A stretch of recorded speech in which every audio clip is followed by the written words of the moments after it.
Hi, Stephen from Owner Disown. Well, look what just came through my door. Yep, I actually ordered the MSI GE66, the Dragonshield edition. Now, it's a limited edition. MSI told me they only made 3,000 of these, so I was very excited because, of course, I did review the regular GE66. And if you haven't seen that, make sure you click up here. But, I was pretty impressed with it. I had a couple of, shortcomings, I suppose, in the sense that my microphone didn't work on that model. So I asked Gentechpc, who supplied this to me, who I bought it from, to check that out, and they did. And they did a fantastic job. The communication was top notch. Certainly talked with a guy called Ken Lee. He was very good. So they checked out the mic, and I also got them to repaste the CPU with liquid metal. Now, this model normally retails for like $2,900 in various places, but Gentechpc actually had it $100 cheaper.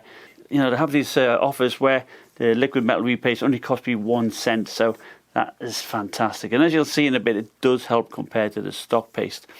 And of course, one other benefit was that, it might depend on which state you live in, but there was no tax either. So really, it was quite a competitive price I paid for it. So this is an unboxing. We're going to just sort of take a look and see what's inside the box, because you not just get the laptop, you get some goodies with it too. In fact, we'll take a look at one of the goodies first, I think, and this is the spaceship. Now, it's all designed by Coley Wirtz. Now, he's a designer that's worked on a number of different movies. He's worked on some Star Wars movies like Rogue One, Transformers, Planet of the Apes, The Avengers. So MSI approached him and said, will you design a limited edition laptop for us, So I watched some documentaries on how he was doing this, and of course he wanted to build out the panel type look on one of the Star Wars fighters here, and give it like an industrial look. So, but he was toying with red and orange, and he thought that red would be probably the way to go, because he preferred orange, but he thought MSI was red, but MSI picked orange, and that's the way they went. So you get this model.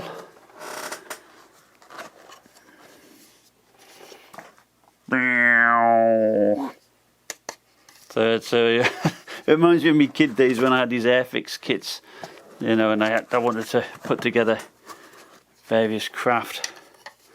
Looks fairly straightforward. It goes in there.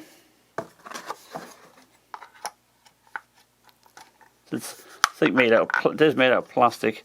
Shame, it would have been nice if it was made out of metal. But that's it there. So I'll put that on my bookcase there behind me, and you'll be able to see that in my video. So that's the spaceship. And let's have a look at the laptop itself. It's nicely packaged, so a nice box. Now the CPU in the laptop is the i9-10980HK. That's one reason why I wanted to get it liquid metal, because it can run a little bit hot. Wow, look at that. So it's got a lovely design there. So you can actually feel it, there's actually, it's not flat. So there's like, this feel of slight ridges. Got the GE66 written here. And as you can see here with the over the hinges as well, and of course you've got the Dragonshield emblem here. And underneath, it's just the same regular plastic base. So we'll look at the laptop in a second, see what else we get in the box. Power supply. Now the power supply is a little bit bigger than the 2080 Supermax Q one I had. This is a 280 watt one, but for me it's perfectly fine. Now in this compartment, whoa, we've got some more goodies. We have a mouse mat, a mouse, a booklet, and a quick start guide. So I'll tell you what, let's have a look at the more bespoke items here. So the booklet, limited edition, welcome aboard. So I was just telling you that it was designed by Coley Words and built by MicroStar International. So it's nice that you get a little booklet here detailing about the design concept and everything else, you know, and of course about the spaceship.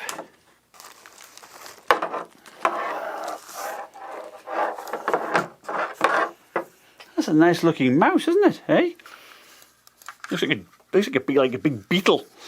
So it's got lots of holes in here at the top. Braided cable, 2 sensitivity buttons here, 2 buttons on the left. No buttons on the right hand side. So it's not one for your lefties. And let's have a look at the mouse mat. I think this is quite a big mouse mat, isn't it? Look at that. It's like a huge, like a beach mat, or you can use it to get out of the shower. Well, that's not bad, is it? I don't know. You need a big desk to put this baby on. I mean, it must be 2.5 foot long. Looking into the laptop itself.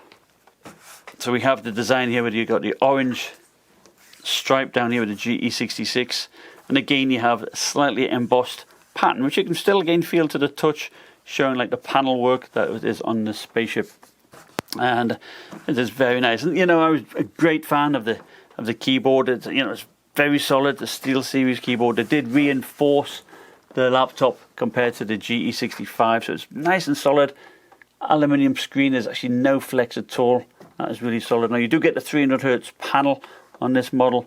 Hinges are really stiff, and they actually reinforced the hinges as well. They're nice and thick, and it does feel like good quality.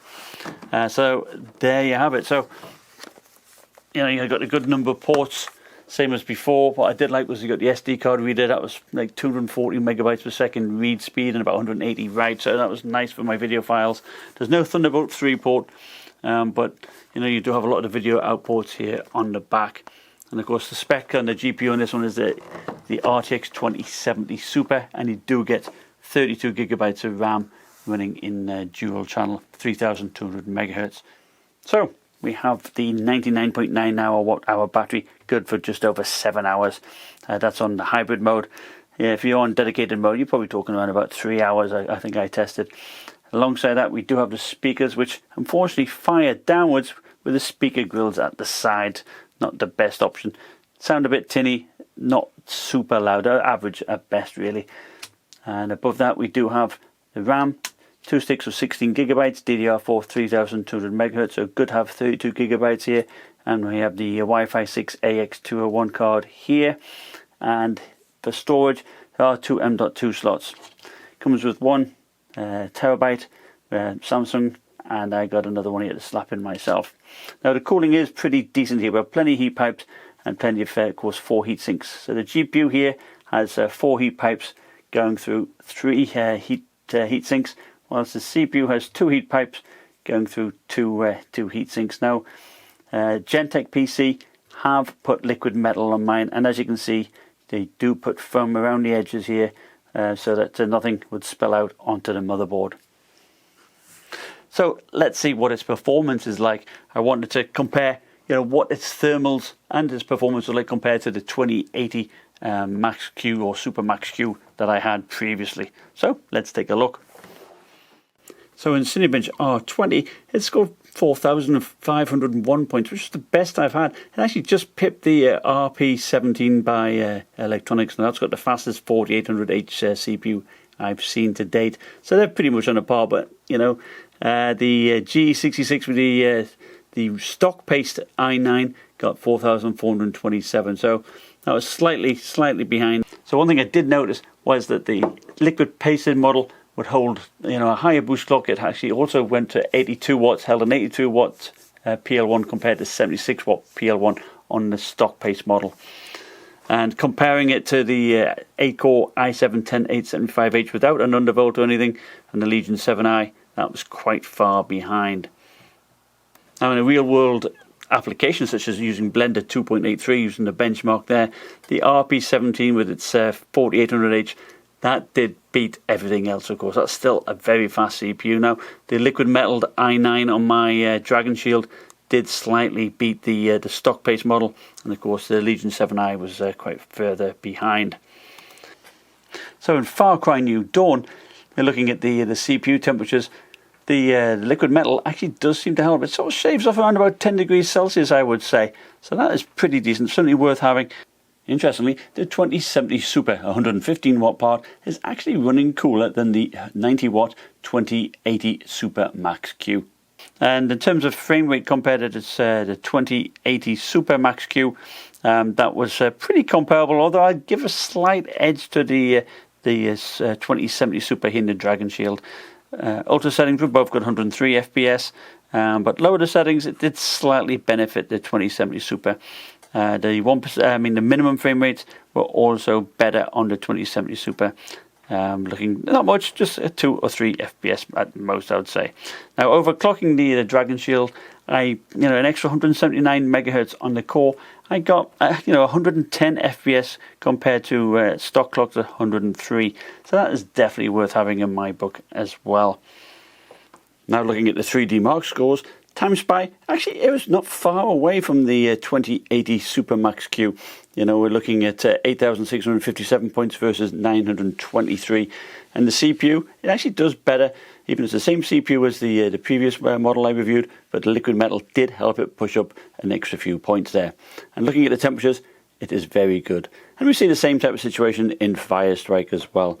When we overclock it, we get actually a GPU score of 24,344 points, which is fantastic. So there you have it. I certainly do recommend it. I mean, it's it's a bit pricey. It's still at $2,800, and we've got the new RTX perhaps 3000 series coming up. But for a limited edition, I think it's perhaps worthwhile to plunge. Hopefully, it will maintain its value a little bit better than most of the others. But I do like the design. Perhaps might take getting a bit used to it first, because it certainly glares at you with the bright orange, but it's certainly distinctive. And the RGB lighting, it's fantastic. Got the light bar at the front, the beautiful RGB keyboard. It all works pretty nicely, and the build quality is very nice. Anyway, thank you for watching. Remember, like, subscribe, and I'll see you next time. Bye.